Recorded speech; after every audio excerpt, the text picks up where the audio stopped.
There we go. Now, I am sitting down here with Miss Tammy Williams of A Precious Jewel, owner and entrepreneur. Thank you for letting me interview you today. Just have some questions for you. Question one, what factors do you consider when making key economic decisions for your business? The biggest one is supply and demand. Within a retail world, we look at seasons. We have high seasons, low seasons, different things going on. So, really, supply and demand for those seasons as people are looking for jewelry and accessories. Awesome. Can you describe a recent instance where market signals influenced a significant business decision?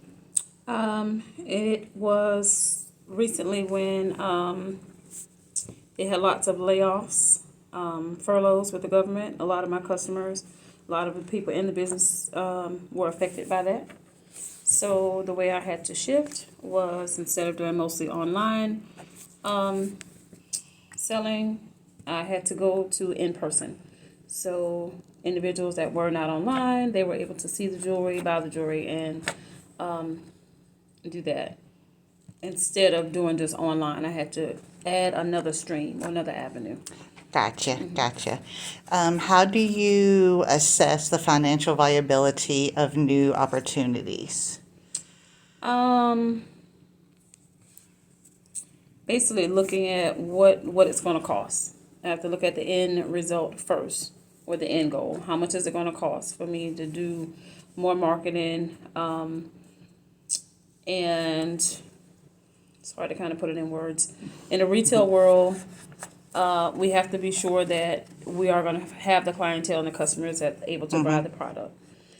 So looking at long term, looking at how much revenue is going to come in based on how much I'm putting out. That makes sense. It does. And what ways do you monitor and interpret changes in consumer behavior to inform your business strategies? I'm tapped into the fashion industry.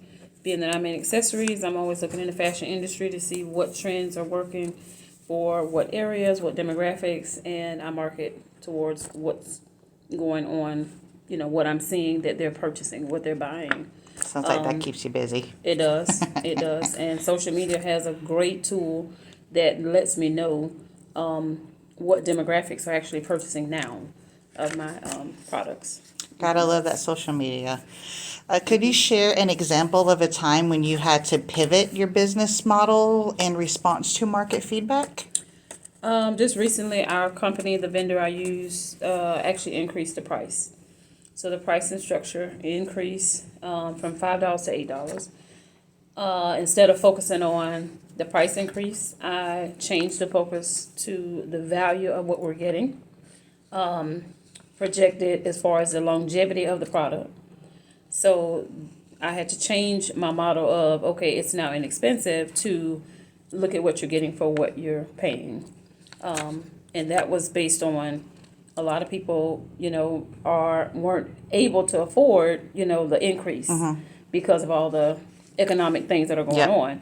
So instead of kind of focusing on that, it's like, okay, hey, you may buy one piece and it may last you 2 years, versus, okay, the quality has changed along with the price. You're not just getting a price increase, but the quality has changed. Gotcha. How do you balance short-term financial goals with long-term strategic objectives? Short-term goals definitely is a great motivator. Those short-term, those great wins that keeps you going. It keeps you kind of an outlook to the long, the long term, the long nights, and the different things you go through in entrepreneurship. The short term is almost like a quick fix to say, okay, hey, I met that goal. Let's move to the next one. So it keeps the momentum going. Gotcha. What role does competitor analysis play in your economic decision-making process? Right now, our biggest competitor in the retail and the accessory industry is Shein and Temu. So because they are coming in at a lower price point, again, we go back to the quality of the product that they have. So my decision making is to focus on the quality of it, not the price.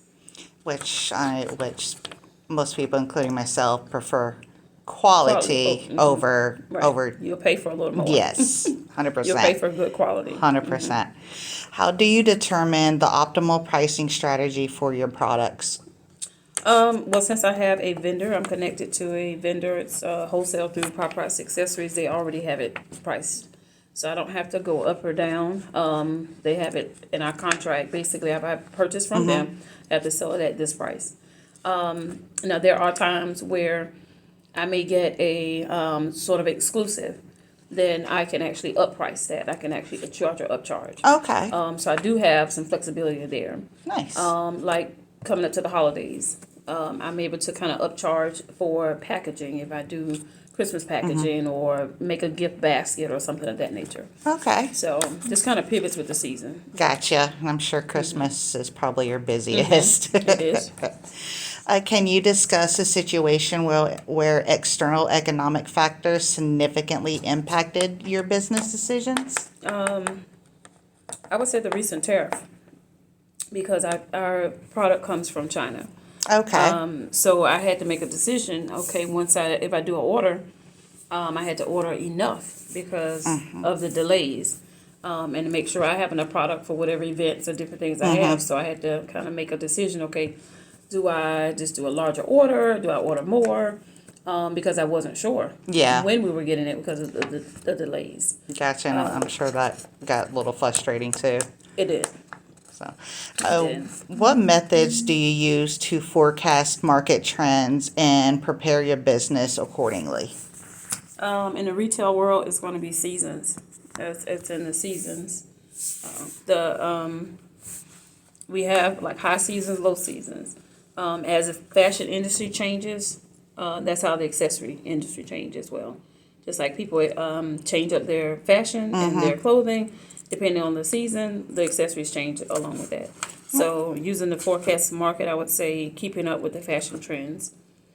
Okay, and what would you say is the current or your most popular item right now? Like fall season going into the winter is going to be long necklaces, like long necklaces. Oh, pretty. How do you evaluate the potential risks and rewards of entering a new market or launching a new product? Entrepreneurship itself is a risk. It's a whole risk. It's a whole entire risk.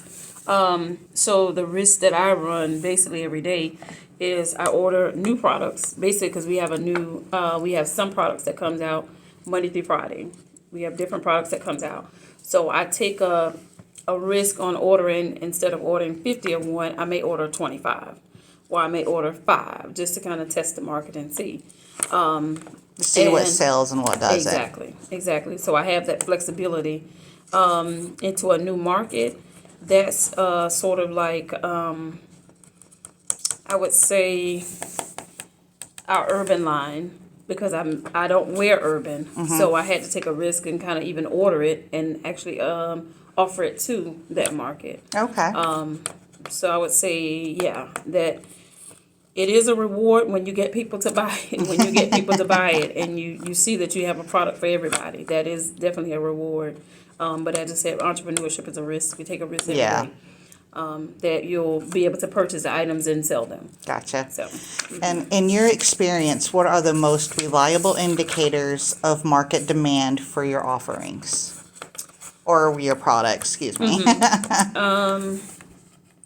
I would say social media, because social media helps us in a way of visually looking and see what people are wearing already.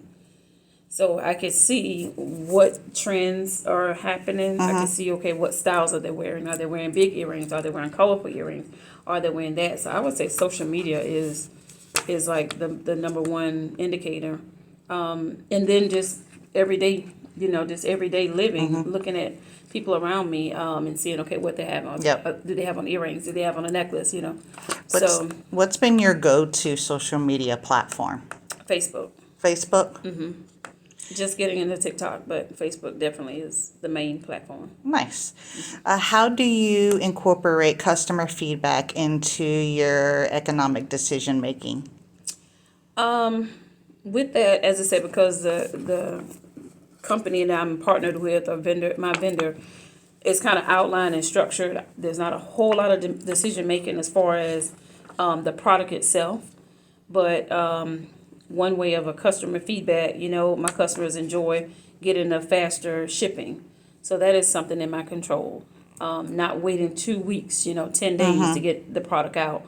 So as my customers say, okay, hey, yeah, I like it, my packages on time, that helps me with my process as far as, okay, here's my window of shipping. Yep. So I have that 3 to 5 day, and I try to keep it there. And that's based on, as I said, customer feedback. They love the little packaging, my sticker in, and all that little stuff. So that personal touch. it does. It So, does. and I can speak for myself. That actually does help me come back. Yes. So, Yes. what strategies do you employ to maintain financial stability during periods of market volatility? Volatility. That's the word I was looking at. I was like, okay, let's see what that means. But as I said, in the retail world, Basically, just market the downtime. downtime. Yeah, based on just where we are and with the economy the way that it is, in retail, you are going to have your down season. And in my down season, what I normally do is prepare for the next season. So I go ahead and set myself up for the next season. So right now we're in the Christmas holidays, but New Year's is right around the corner. So I'm already buying bling stuff for people that are maybe going to New Year's parties. Yes. So, so in the season when it's down, you prepare for the next season. Nice. That works. So, so you always got something to do. Yes. Can you share an example of how you have successfully adapted your business in response to the ever-revolving markets? That's a hard one. I've gotten back out to in-person events. When I originally started the business, I started doing in-person, and I kind of got away from it, got just on social media and online. But getting back into the in-person events has definitely, hands down, increased my business, because the people are able to see it, feel it, Yes. touch it, and they can buy it on hand. No Yes. shipping, no all that stuff. So that has definitely proved successful. And I think with the ever-evolving market conditions, when COVID, we couldn't go out, couldn't do much. And now that the market, everything is kind of back open, it's prime time for it. That's awesome. So instead of kind of staying inside, doing everything online, as the market pivot, I changed and I came back outside. Well, there you go. There you Came go. back outside. Well, sounds like your business is doing well and It is is. keeping you busy. It is. So that's awesome. Well, thank you. Thank you so much, Miss Tammy, for taking the time out today Alrighty. and doing this interview for me. And yeah, you have a good one. Alrighty. Thank you.